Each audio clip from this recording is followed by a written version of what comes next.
بسم اللہ الرحمن الرحیم۔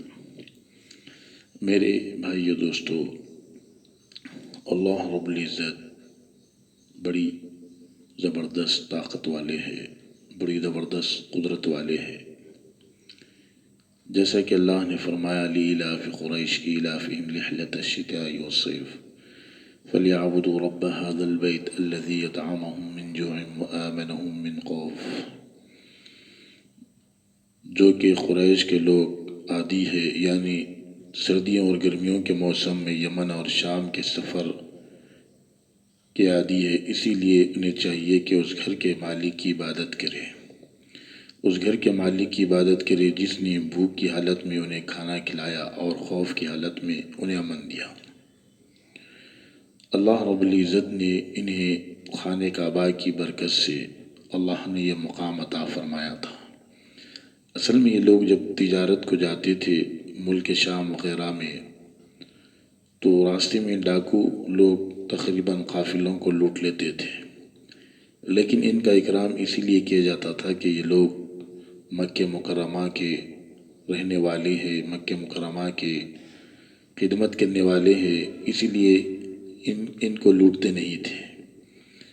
اور اصل میں خانہ کعبہ کے اندر، مکے کے اندر جو ہے نا، پہلے سے ہم واقعات سن لیتے آتی، جیسا کہ حضرت حاجرہ رضی اللہ عنہ کا واقعہ ہے کہ مکہ مکرمہ میں گئی، نہ کھیت تھا نہ کھیت باڑی تھی، وہاں پر پورا پتھریلا علاقہ تھا اور پورا پتھروں سے بھرا ہوا علاقہ، پہاڑوں سے بھرا ہوا علاقہ، نہ وہاں پر کھیت تھے نہ باغات تھے۔ یہ لوگ سفر کرتے تھے، تجارت کرتے تھے، یمن کا سفر کرتے تھے، ملک شام کا سفر کرتے تھے۔ ان سفر کی بنیاد میں یہ لوگوں کو خوشحالی زندگی بسر کرتے تھے۔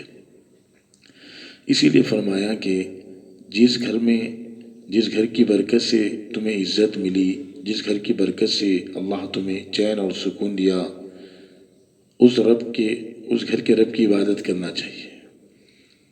اصل میں یہ زمانے جاہلیت میں اللہ کو چھوڑ کر غیر اللہ کی عبادت کرتے تھے، اس لیے نے فرمایا کہ جس نے تمہیں امن دیا، اللہ نے تمہیں امن دیا، اللہ نے تمہیں کھانے کے لیے دیا، تو چاہیے کہ تم اللہ کی ایک اللہ وحدہ لا شریک کی عبادت کرے، اس کے علاوہ کسی اور کی عبادت نہ کرے۔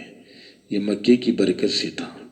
جیسا کہ ابرہہ جب خانہ کعبہ کو توڑنے کے لیے آیا، اللہ رب العزت نے قریش کے تمام قبیلوں کو اللہ نے خانہ کعبہ کی برکت سے ان کی بھی حفاظت فرمائی اور خانہ کعبہ کی بھی حفاظت فرمائی۔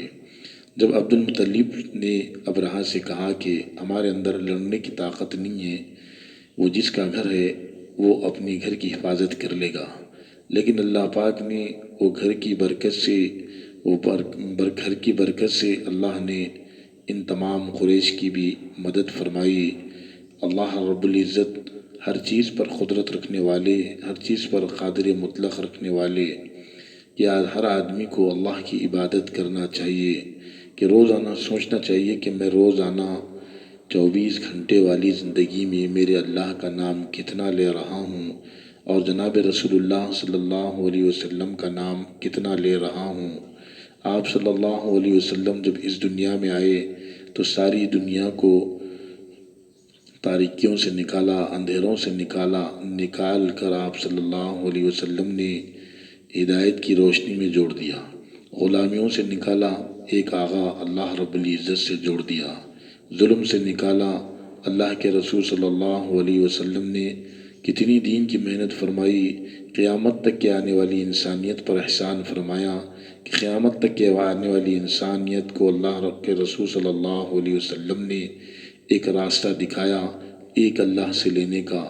اور اللہ رب العزت نے اتنی معزز کتاب، اتنی برکتوں والی کتاب قرآن مجید کو آدمی روزانہ پڑھنا چاہیے، وقت نہ ہو تو کم سے کم تھوڑا تو دیکھ لینا چاہیے، 1-2-4 آیت، ایک صفحہ، پاؤ پارا، آدھا پارا، جیسا بھی موقع ہو قرآن کو پڑھنا، قرآن کو سمجھنا چاہیے۔ اگر ہماری زندگی کے اندر قرآن نہ ہوگا تو ہماری زندگی گمراہی پہ چلے گی، سنت نہ ہوگی تو ہماری زندگی گمراہی پہ چلے گی، کیونکہ نبی پاک صلی اللہ علیہ وسلم نے فرمایا تھا کہ میں تمہارے پاس میں دو چیزیں چھوڑ کر جا رہا ہوں، ایک کتاب اللہ، اللہ کی کتاب، اور ایک سنت۔ جو یہ دونوں چیزوں کو مضبوطی سے پکڑ لے گا وہ گمراہ نہیں ہوگا۔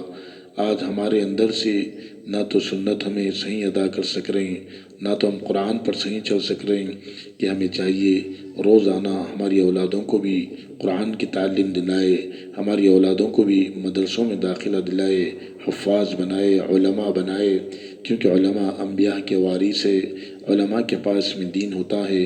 فرمایا کہ اللہ سے سب سے زیادہ ڈرنے والے علماء ہوتے ہیں۔ دین کی تعلیم بہت اہم ہے میرے دوستوں بزرگوں، دین کی تعلیم سے پتہ چلتا ہے، تمام چیزیں معلوم ہوتی ہے۔ اسی لیے فرمایا کہ اللہ سے ڈرو، اللہ کے حکم پر چلو، نبی کے طریقوں پر چلو۔ یہاں پر قریش سے یہی مخاطب ہو کر فرمایا گیا، تم اس کی عبادت کرو جس کے گھر کی طفیل تمہیں عزت ملی، جس کے گھر کی طفیل تمہیں امن ملا، چین ملا، سکون ملی، راحت ملی، اور تم بہترین زندگی گزارتے ہو تجارت کر کر۔ یہ سب اللہ کی اطاعت ہے، اس گھر کی برکت کی اطاعت ہے۔ اللہ رب العزت مجھ کو اور آپ کو کہنے سننے سے زیادہ عمل کرنے کی توفیق عطا فرما دے۔ یا اللہ، جو آج کل حالات چل رہے ہیں ان حالات میں ہمیں عمل کے ساتھ میں صبر کرنے کی توفیق عطا فرما دے۔ اصل زندگی میں عمل ہے، اگر آدمی زندگی میں عمل کرے گا تو صبر کرنا بھی آسان ہوگا، اور اس صبر پر اس کو ثواب بھی ملے گا۔ آدمی کو ہر حالت میں صبر کرنا چاہیے۔ اللہ آزماتے ان میرے بندے ان حالتوں میں کس طرف متوجہ ہوتے ہیں اور کس طرف میری طرف متوجہ